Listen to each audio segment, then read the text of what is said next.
അയൽ രാജ്യങ്ങളിലെ അമേരിക്കൻ സൈനിക കേന്ദ്രങ്ങളിലേക്കും യുദ്ധം വ്യാപിപ്പിക്കുന്നത് പശ്ചിമേഷ്യയെ തന്നെ അതീവ ഗുരുതരമായ ഒരു സാഹചര്യത്തിലേക്ക് മാറ്റുമെന്ന കാര്യത്തിലുള്ളൊരു ആശങ്ക അല്ലെങ്കിൽ അതുമായി ബന്ധപ്പെട്ട ഒരു ഉറപ്പ് തന്നെ ലഭിച്ചിരിക്കുന്ന സാഹചര്യം എന്തായാലും കൂടുതൽ ആക്രമണങ്ങളിലേക്ക് ഇറാൻ കടക്കുകയാണ്.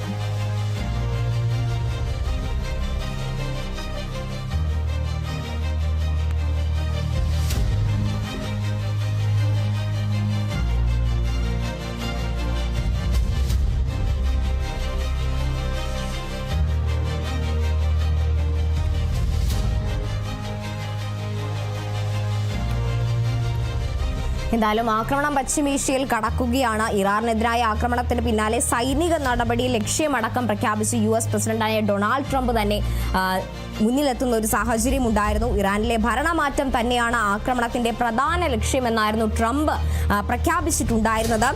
ഇറാൻ സൈന്യം ആയുധം താഴെ വെക്കണമെന്നും ഇറാൻ ഭരണകൂടത്തെ വീഴ്ത്തുമെന്നും അടക്കമുള്ള കാര്യങ്ങളായിരുന്നു ട്രംപ് വ്യക്തമാക്കിയിരുന്നത്. ആയുധം വെച്ച് കീഴടങ്ങണമെന്നായിരുന്നു ഇറാൻ സേനയോട് ട്രംപ് ആവശ്യപ്പെട്ടിരുന്നത്. ഇറാനിൽ ഭരണമാറ്റത്തിന് ആഹ്വാനം ചെയ്ത് കീഴടങ്ങുക അല്ലെങ്കിൽ മരണമെന്ന അന്ത്യശാസനം ഇറാൻ റവല്യൂഷണറി ഗാർഡനും US പ്രസിഡന്റ് നൽകുന്ന ഒരു സാഹചര്യം അടക്കം ഉണ്ടാകുന്നു.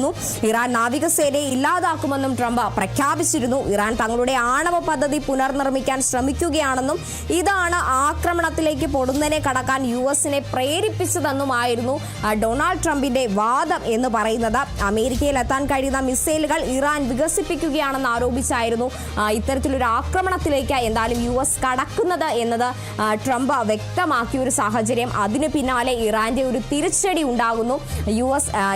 യുഎസിന്റെ തന്നെ സൈനിക കേന്ദ്രങ്ങൾ അല്ലെങ്കിൽ USന്റെ ലക്ഷ്യസ്ഥാനങ്ങളായ ഗൾഫ് മേഖലയിലേക്ക് അടക്കം ആക്രമണം ഇറാൻ വ്യാപിപ്പിക്കുന്ന ഒരു സാഹചര്യം.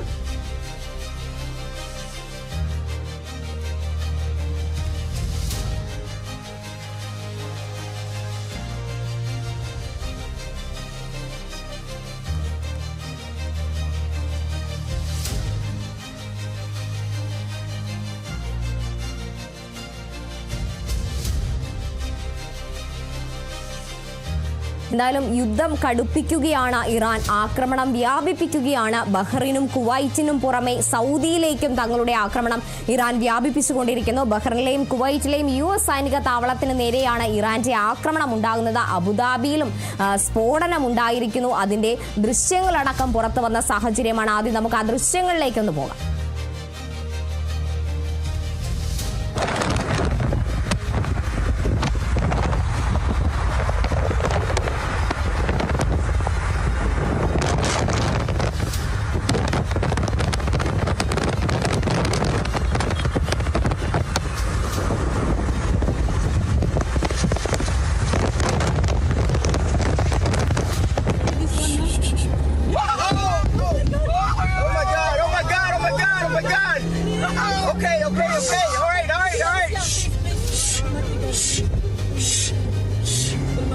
I do it, my love, first, please. I'm going.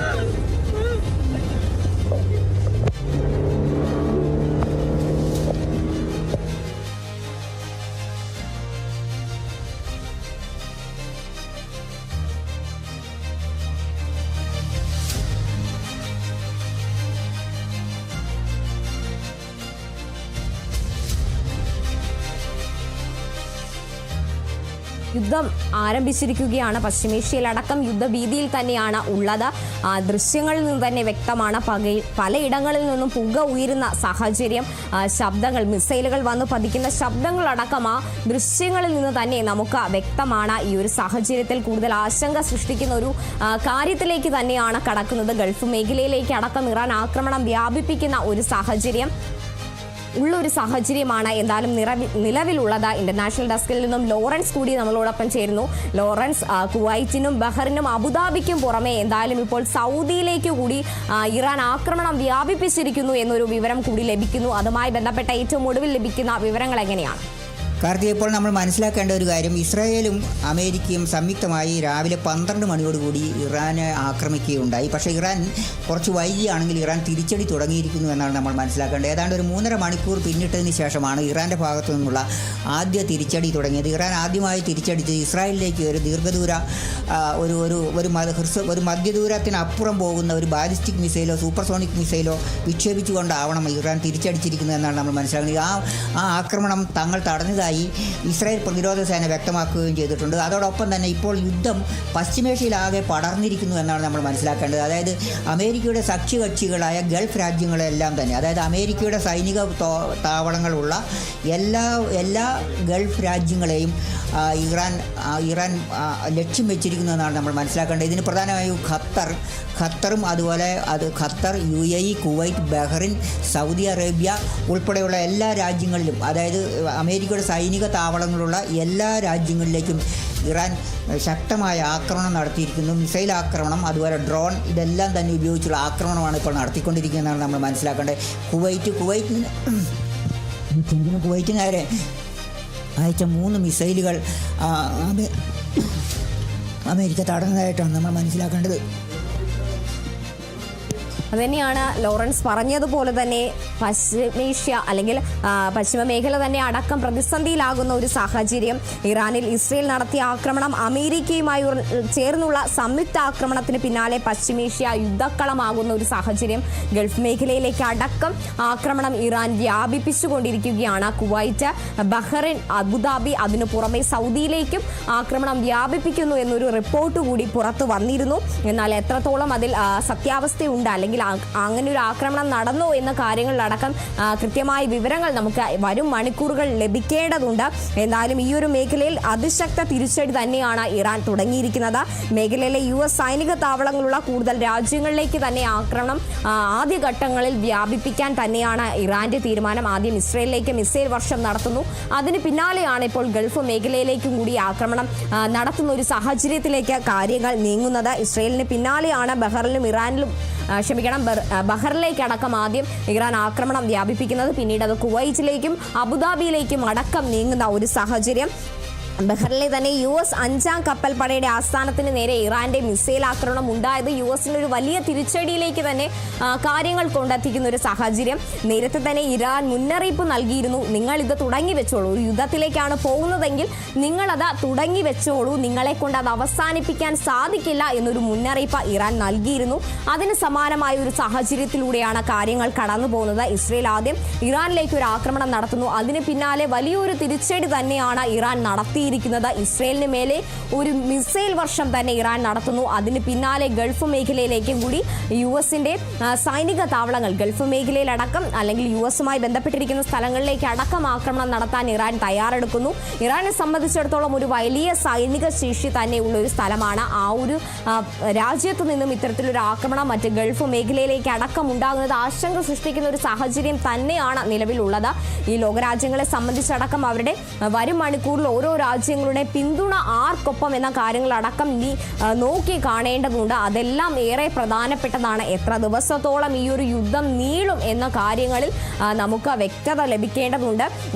ആഗോള വ്യാപാര മേഖല അല്ലെങ്കിൽ സമ്പദ് വ്യവസ്ഥയെ അടക്കം ഗുരുതരമായി ബാധിക്കുന്ന ഒരു സാഹചര്യം തന്നെയാണ് നിലവിലുള്ളത്. പശ്ചിമേഷ്യയിലാണ് ഈ ഒരു യുദ്ധം നടക്കുന്നതെങ്കിലും ആഗോള തലത്തിൽ അതൊരു യുദ്ധസമാന അല്ലെങ്കിൽ മറ്റൊരു സാഹചര്യത്തിലേക്ക് അടക്കം നീങ്ങുന്ന ഒരു കാര്യം തന്നെയായിരിക്കും ഉണ്ടാകുന്നത്. എന്തായാലും ഒട്ടേറെ ഇന്ത്യൻ വിദ്യാർത്ഥികളും അതുപോലെ തന്നെ ഇന്ത്യയിലും നിന്നുള്ള ആളുകളും മലയാളികളും ഒക്കെ താമസിക്കുന്ന ഒരു സ്ഥലം തന്നെയാണ് ഇറാനും ഇസ്രയേലും അതുപോലെ തന്നെയുള്ള ഗൾഫ് രാജ്യങ്ങളും ഒക്കെ. അപ്പോൾ അവരുടെ കാര്യങ്ങളിലടക്കം നമുക്ക് ആശങ്കപ്പെടേണ്ട ഒരു സാഹചര്യം തന്നെയാണ് നിലവിലുള്ളത്. ഇതുമായി ബന്ധപ്പെട്ട് ഇറാൻ വിദ്യാർത്ഥികൾക്കടക്കം സുരക്ഷിത സ്ഥലത്തേക്ക് മാറാൻ ഒരു നിർദ്ദേശം വിദേശകാര്യ മന്ത്രാലയം നൽകിയിട്ടുണ്ട് എന്നാണ് നമ്മൾ മനസ്സിലാക്കുന്നത്.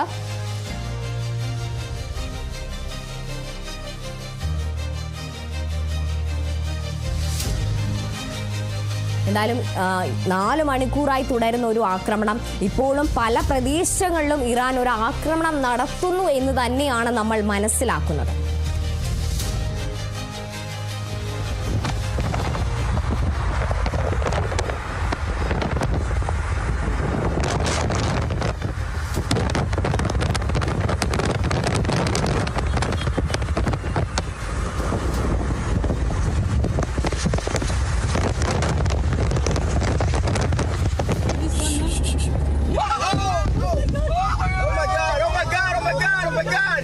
Okay. All right.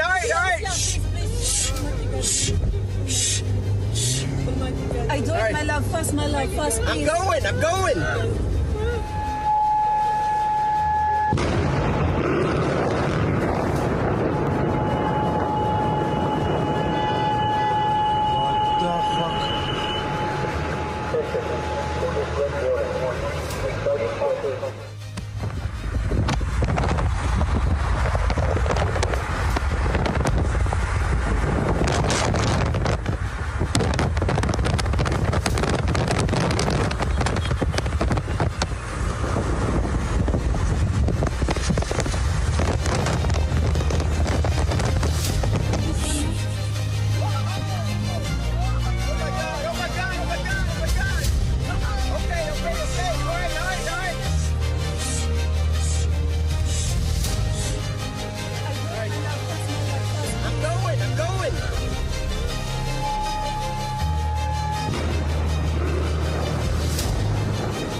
ലോറൻസ് ചേരുന്നുണ്ട് ഇന്റർനാഷണൽ ഡെസ്കിൽ നിന്നും. ലോറൻസ്, ഞെട്ടിപ്പിക്കുന്ന ദൃശ്യങ്ങൾ തന്നെയാണ് പശ്ചിമേഷ്യയിലെ നിന്നും പുറത്തു വന്നുകൊണ്ടിരിക്കുന്നത്. ഈ ഒരു സാഹചര്യത്തിൽ ഇന്ത്യക്കാരൻ എന്ന നിലയിൽ അല്ലെങ്കിൽ മലയാളികൾ എന്ന നിലയിൽ നമ്മൾ ഏറെ ആശങ്കപ്പെടുന്ന സാഹചര്യം തന്നെയാണ്. കാരണം ഇവിടെ നിന്നുള്ള ഒട്ടേറെ മലയാളി വിദ്യാർത്ഥികളടക്കം പഠിക്കുന്ന സ്ഥലങ്ങൾ തന്നെയാണ് ഇറാനും ഇസ്രയേലും പോലും. അതുപോലെ തന്നെ ഗൾഫ് രാജ്യങ്ങളിലടക്കം ഒട്ടേറെ മലയാളികളും ഇന്ത്യക്കാരും തൊഴിൽ ചെയ്യുന്ന ഒരു സാഹചര്യമുണ്ട്. അങ്ങനെയാണെങ്കിൽ ഒരു ഇന്ത്യൻ എംബസിയുടെ ഭാഗത്തു നിന്ന് ഇവർക്ക് ഉള്ള ജാഗ്രതാ നിർദ്ദേശങ്ങൾ അല്ലെങ്കിൽ തിരിച്ചു വരുന്നതുമായി ബന്ധപ്പെട്ട കാര്യങ്ങളിൽ എന്തെങ്കിലും വ്യക്തത ഇവർക്ക് ഇന്ത്യൻ എംബസി നൽകിയിട്ടുണ്ടോ? കാർത്തിക്, ഇപ്പോൾ ഏറ്റവും പുതുതായി നമ്മൾ പങ്കുവയ്ക്കാനുള്ള വിവരം, ഈ യുദ്ധം തുടങ്ങി 4 മണിക്കൂർ പിന്നിട്ട ശേഷം ഈ ഇസ്രായേലിലായാലും ഇറാനിലായാലും ആക്രമണം നടന്നിട്ടുണ്ട്. അതോടൊപ്പം തന്നെ വിവിധ ഗൾഫ് രാജ്യങ്ങളിലും ആക്രമണം നടന്നിട്ടുണ്ട്. കാഷ്വാലിറ്റി, അതായത് മരണസംഖ്യയോ തകർച്ചയോ സംബന്ധിച്ച് കൂടുതൽ വിവരങ്ങൾ പുറത്തു വന്നു. ഏറ്റവും പുതിയ വിവരം അബുദാബിയിൽ ഒരാൾ കൊല്ലപ്പെട്ടു എന്നുള്ള ഒരു വിവരം പുറത്തു വന്നിട്ടുണ്ട്. അതാണ് ഇപ്പോൾ ഏറ്റവും പുതുതായി പുറത്തു വന്നിരിക്കുന്ന ഒരു കാഷ്വാലിറ്റി അല്ലെങ്കിൽ ഒരു നാശനഷ്ടം അല്ലെങ്കിൽ ഒരു മരണം എന്ന് പറയുന്നത്. അബുദാബിയിൽ ഒരാൾ കൊല്ലപ്പെട്ടിരിക്കുന്നു. അതായത് ഇറാൻ്റെ മിസൈൽ ആക്രമണത്തിൽ അബുദാബിയിൽ ഒരാൾ കൊല്ലപ്പെട്ടിരിക്കുന്നു എന്നുള്ളതാണ് ഏറ്റവും പുതിയ വിവരം എന്നാണ് നമുക്കിപ്പോൾ പ്രേക്ഷകരുമായി പങ്കുവയ്ക്കാനുള്ളത്. അതോടൊപ്പം തന്നെ മറ്റൊരു വിവരം, ഈ യുദ്ധം പശ്ചിമേഷ്യയിലാകെ പടർന്നിരിക്കുന്നു. അതായത് വിവിധ ഗൾഫ് രാജ്യങ്ങളിലേക്ക് ആക്രമണം വ്യാപിച്ചിരിക്കുന്നു. ഈ മലയാളികൾ ഉൾപ്പെടെയുള്ള പൗരന്മാർ ആശങ്കയിലാണ്. ഇന്ത്യക്കാരും മലയാളികൾ ഉൾപ്പെടെയുള്ള ആളുകൾ, മലയാളികളടക്കം ഇന്ത്യക്കാർ വളരെ ആശങ്കയിലേക്ക് നീങ്ങുന്ന ഒരു സാഹചര്യം നമ്മുടെ ഭരണകൂടങ്ങൾ മുമ്പിൽ കണ്ടിട്ടുണ്ട്. ഏതായാലും നോർക്ക, നമ്മുടെ കേരളത്തിലെ പ്രവാസി വകുപ്പുമായിട്ട് ബന്ധപ്പെട്ട പ്രവാസി വകുപ്പുമായി ബന്ധപ്പെട്ട് പ്രവർത്തിക്കുന്ന നോർക്ക ഇപ്പോൾ ഹെൽപ്പ് ഡെസ്ക് തുടങ്ങാൻ തീരുമാനിച്ചിരിക്കുന്നു എന്നാണ് നമ്മൾ മനസ്സിലാക്കേണ്ടത്. അതായത് മലയാളികൾക്ക് ആർക്കെങ്കിലും മടങ്ങണമോ അങ്ങനെയുള്ള അവിടെ നിന്ന് മടങ്ങാൻ താല്പര്യമുണ്ടോ അല്ലെങ്കിൽ അവിടെ സ്ഥിതിഗതികൾ നിരീക്ഷിക്കാനും ഉൾപ്പെടെ അവിടെ നമ്മളുടെ പൗരന്മാരെ ബന്ധപ്പെടാനും ഒക്കെ ആയിട്ട് തന്നെ അവർക്ക് ബന്ധപ്പെടാനുള്ള സൗകര്യങ്ങളോട് തന്നെ നോർക്ക ഇപ്പോൾ ഹെൽപ്പ് ഡെസ്ക് തുടങ്ങിയിരിക്കുന്നു എന്നുള്ള ഏറ്റവും പുതിയ വിവരമാണ് നമുക്കിപ്പോൾ പങ്കുവയ്ക്കാനുള്ളത് കാർത്തിക. അതോടൊപ്പം തന്നെ വിദേശകാര്യ മന്ത്രാലയവും ഒക്കെ തന്നെ ഇന്ത്യക്കാർക്ക് ജാഗ്രതാ നിർദ്ദേശം നൽകിയത് ഗൾഫ് രാജ്യങ്ങളിലും ഇറാനിലുമൊക്കെ ഉള്ള ഇറാനിൽ നിന്നുള്ള ആളുകളോട് കിട്ടാവുന്ന വാഹനങ്ങൾക്കും വിമാനങ്ങളും ഒക്കെ പിടിച്ച് മടങ്ങാൻ ഈ വിദേശകാര്യ മന്ത്രാലയം ഒരു 2-3 ദിവസം മുമ്പേ നിർദ്ദേശം നൽകിയിരുന്നു. അവർ അടുത്ത ഈ മറ്റ് അയൽ രാജ്യങ്ങളിലേക്ക് വഴിയോ അതല്ലെങ്കിൽ വിമാനം വഴിയോ ഒക്കെ മടങ്ങാൻ കേന്ദ്ര വിദേശകാര്യ മന്ത്രാലയം നിർദ്ദേശം നൽകിയിരുന്നു. എത്ര പേർ മടങ്ങിയിട്ടുണ്ട് എന്നറിയില്ല. ഏതായാലും കുറച്ചധികം ഇന്ത്യക്കാരും മലയാളികൾ ഉൾപ്പെടെയുള്ള ആളുകൾ ഇറാനിലുണ്ട് എന്നുള്ള കാര്യം നമ്മൾ മനസ്സിലാക്കേണ്ടതുണ്ട്. അതോടൊപ്പം തന്നെ ഗൾഫ് മേഖലയിൽ മുഴുവൻ തന്നെ വലിയ തോതിലുള്ള ഇന്ത്യക്കാരുടെ സാന്നിധ്യം, പ്രത്യേകിച്ച് ലക്ഷക്കണക്കിന് മലയാളികളുമുള്ള രാജ്യങ്ങളാണ് ഇവിടെ എല്ലാം തന്നെ. ഏതായാലും നോർക്ക ഇപ്പോൾ ഒരു ഹെൽപ്പ് ഡെസ്ക് ആരംഭിക്കാൻ നോർക്ക തീരുമാനിച്ചിരിക്കുന്നു. നോർക്കയ്ക്ക് മുഖ്യമന്ത്രി നിർദ്ദേശം നൽകിയിരിക്കുന്നു.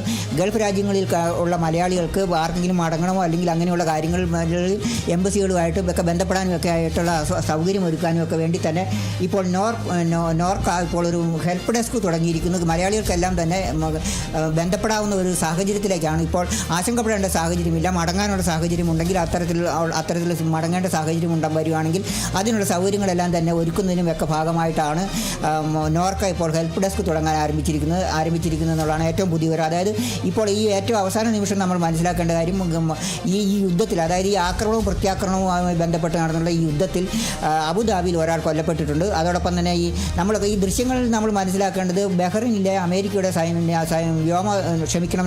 നാവിക താവളത്തിന് നേരെ വലിയൊരു മിസൈൽ പതിക്കുന്ന ദൃശ്യമാണ് നമ്മൾ ഈ കാണുന്നത്. വലിയ തോതിലുള്ള ഒരു കാഷ്വാലിറ്റി അല്ലെങ്കിൽ മരണം അവിടെ ഉണ്ടായിട്ടുണ്ടാകും എന്ന് വേണം നമ്മൾ കരുതാൻ. അല്ലെങ്കിൽ ഈ എന്താണ് സംഭവിച്ചിട്ടുണ്ടെന്നുള്ള ഇതുവരെ വിവരങ്ങൾ പുറത്തു വന്നാൽ അതിന് വരാനിരിക്കുന്നതുള്ളൂ. ഏതായാലും ഇസ്രായേലിലും ഇറാനിലും വിവിധ ഗൾഫ് രാജ്യങ്ങളിലും ഈ ആക്രമണവും പ്രത്യാക്രമണവുമായി ബന്ധപ്പെട്ട് എത്രത്തോളം കാഷ്വാലിറ്റി നാശനഷ്ടം ഉണ്ടായിട്ടുണ്ട് എന്നുള്ള വിവരങ്ങൾ ഈ വരും മണിക്കൂറുകൾ മാത്രമേ നമുക്ക് അറിയാൻ കഴിയുള്ളൂ. പക്ഷേ ആക്രമണവും പ്രത്യാക്രമണവും തുടരുകയാണ്. ഇറാൻ അവരുടെ വലിയ തോതിലുള്ള ആക്രമണശേഷി പുറത്തെടുത്ത് തുടങ്ങിയിരിക്കുന്നു എന്നാണ് നമ്മൾ മനസ്സിലാക്കേണ്ടത്. വിവിധ ഗൾഫ് രാജ്യങ്ങൾ കേന്ദ്രീകരിച്ചുള്ള വിവിധ ഗൾഫ് രാജ്യങ്ങളിൽ അമേരിക്കയുടെ സൈനിക കേന്ദ്രങ്ങൾ ലക്ഷ്യം വെച്ചിട്ടുള്ള മിസൈൽ ആക്രമണമാണ് ഇപ്പോൾ നടന്നുകൊണ്ടിരിക്കുന്നത്. ഡ്രോൺ ആക്രമണമല്ല, മിസൈൽ ആക്രമണമാണ് നമ്മൾ ഇതിനകത്ത് കാണുന്നത്. അത് ബാലിസ്റ്റിക് മിസൈലുകൾ ഉപയോഗിച്ചുള്ള ആക്രമണമാണ് എന്നാണ് നമ്മൾ മനസ്സിലാക്കേണ്ടത്. അമേരിക്കയുടെ പ്രതിരോധ സംവിധാനങ്ങൾ ഇവിടെ തകർന്നിരിക്കുന്നു എന്നാണ് നമ്മൾ മനസ്സിലാക്കേണ്ടത്. ബഹ്റിൻ അമേരിക്കയുടെ അമേരിക്കൻ നാവികസേനയുടെ 5ാം കപ്പൽപ്പടയുടെ കേന്ദ്രമാണ് ഈ ബഹ്റിൻ ഏഷ്യയിലെ ഏറ്റവും വലിയ അമേരിക്കയുടെ നാവിക താവളമാണ്. അപ്പോൾ ആ നാവിക താവളം ലക്ഷ്യമിട്ടാണ് ഇപ്പോൾ ആക്രമണം നടന്നിരിക്കുന്നത് എന്നാണ് നമ്മൾ മനസ്സിലാക്കേണ്ടത്. അതോടൊപ്പം തന്നെ കുവൈറ്റിലെ അമേരിക്കയുടെ സൈനിക താവളത്തിന് നേരെയും ആക്രമണം നടത്തുന്നുണ്ട്. അവിടെയും എല്ലാം തന്നെ മിസൈലുകൾ പതിച്ചിട്ടുണ്ട്. അവിടെയെല്ലാം തന്നെ പ്രതിരോധ സംവിധാനങ്ങൾ അമേരിക്ക ഒരുക്കിയിട്ടുണ്ട്. അപ്പോൾ അങ്ങോട്ടയച്ച ചില മിസൈലുകൾ തടഞ്ഞതായും ഇപ്പോൾ നമ്മൾ മാധ്യമങ്ങളിൽ നിന്ന് മനസ്സിലാക്കാൻ കഴിയുന്നുണ്ട്. കാർത്തിക,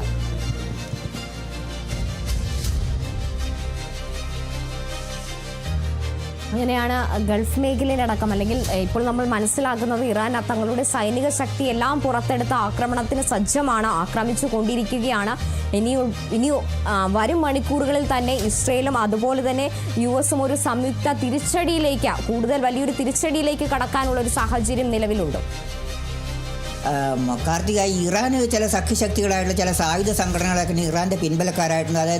അതായത് യമനിലെ ഹൂത്തികൾ, അതുപോലെ തന്നെ ഹിസ്ബുള്ള, ഇവരെല്ലാവരും തന്നെ ഇറാൻ്റെ പിന്തുണക്കാരാണ്. ഹിസ്ബുള്ള നേതൃത്വം, ഹിസ്ബുള്ളയുടെ അണികളെ എല്ലാം തന്നെ ഇസ്രായേലും അമേരിക്കയൊക്കെ ചേർന്നുള്ള കഴിഞ്ഞ ഒരു 5-6 മാസത്തെ ഹമാസുമായിട്ടുള്ള യുദ്ധത്തിനിടെ ഈ കൂട്ടരെല്ലാം തന്നെ അമേരിക്കയും ഇസ്രായേലും തമ്മിൽ ആക്രമിച്ച് അവരുടെ നേതൃത്വത്തെയും അവരുടെ സൈനിക ശേഷിയെയും എല്ലാം തന്നെ ഇല്ലാതാക്കിയിട്ടുണ്ട്. പക്ഷേ ഹൂത്തികൾ വലിയ തോതിലുള്ള ആക്രമണം നേരിട്ടില്ല. ഈ ഇടയ്ക്കിടയ്ക്കുള്ള ചില ആക്രമണങ്ങൾ ഉണ്ടായി എന്നുള്ളതല്ലാതെ വലിയ തോതിലുള്ള ആക്രമണം ഉണ്ടായില്ല. ഒരുപക്ഷെ ഇറാനും ഇവരുടെ സഖ്യകക്ഷികളിൽ ഒരാളെ, അതായത് ഇറാനെ പിന്തുണയ്ക്കുന്ന സായുധ സംഘടനയായിട്ടുള്ള ഹൂത്തികളും കടൽ വഴിയുള്ള ആക്രമണം ശക്തമാക്കാനുള്ള സാധ്യത നമ്മൾ കാണേണ്ടതുണ്ട്. അതായത് അറേബ്യൻ കടലിൽ ഇവരൊരു സജീവ സാന്നിധ്യമാണ്. ഇറാന് വലിയ തോതിലുള്ള ഒരു നാവിക സംവിധാനം ഇറാനുണ്ട്.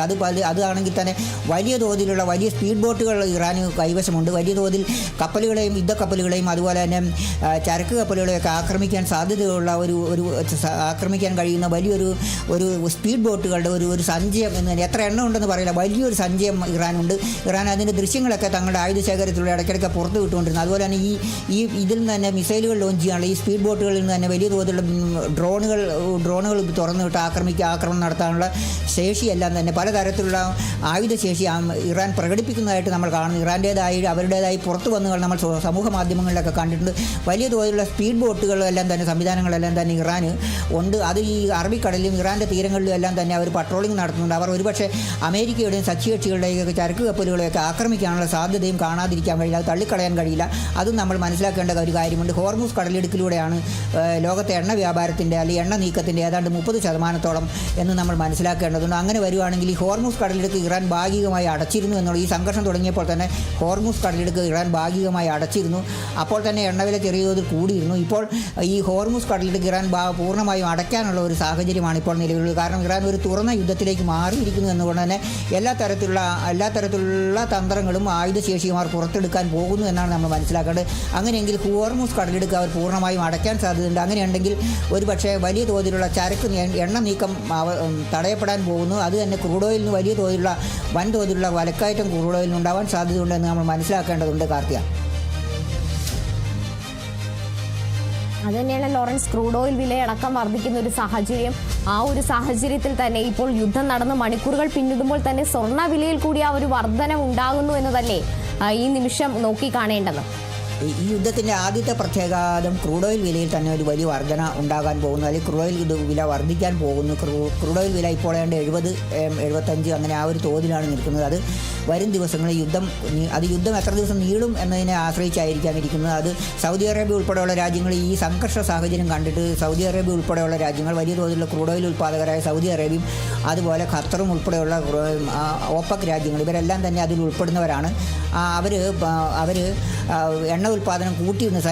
സൗദി അറേബ്യ കഴിഞ്ഞ കുറച്ച് ദിവസങ്ങളായിട്ട് വൻതോതിൽ എണ്ണ ഉൽപ്പാദനം കൂട്ടിയിരുന്നു. കാരണം ഇവിടെ ഒരു യുദ്ധ സാഹചര്യം അവർ പ്രതീക്ഷിച്ചിരുന്നു എന്ന് വേണം നമ്മൾ കാണാൻ. അപ്പോൾ എണ്ണയുടെ ഒരു കരുതൽ ശേഖരം അവരുടെ കയ്യിൽ ഇപ്പോൾ കഴിഞ്ഞ കുറച്ച് ദിവസങ്ങളായിട്ട് പ്രതിദിന ഉൽപ്പാദനം അവർ ലക്ഷക്കണക്കിന് ബാരൽ കൂട്ടിയിരുന്നു. അപ്പോൾ ഏതായാലും കുറച്ച് ദിവസം അവർ സൗദി അറേബ്യയിൽ നിന്നൊക്കെ എണ്ണ വാങ്ങുന്ന പല രാജ്യങ്ങളുമുണ്ട്. അപ്പോൾ അവർക്കെല്ലാം എണ്ണ വിതരണം ചെയ്യുന്നതിന് ഒരു മുൻകരുതൽ എന്ന രീതിയിൽ അവർ എണ്ണ ഉൽപ്പാദനം കൂട്ടിയിരുന്നു. പക്ഷേ യുദ്ധം കുറച്ച് ദിവസം കൂടി നീളുകയാണെങ്കിൽ ഒരുപക്ഷേ ഈ കരുതൽ ശേഖരം കുറയും, ഉൽപ്പാദിപ്പിച്ചാലും അത് വിതരണം ചെയ്യാൻ പറ്റാത്ത സാഹചര്യമൊക്കെ വരാവുന്ന ഒരു സാഹചര്യമുണ്ട്. അപ്പോൾ ക്രൂഡ് ഓയിലിന് ദൗർലഭ്യം ഉണ്ടാകും. അത് സ്വാഭാവികമായും മാർക്കറ്റിൽ അതിന് വൻതോതിൽ വില ഉയരാനും സാധ്യതയുണ്ട്. അങ്ങനെയാണെങ്കിൽ ആഗോളതലത്തിൽ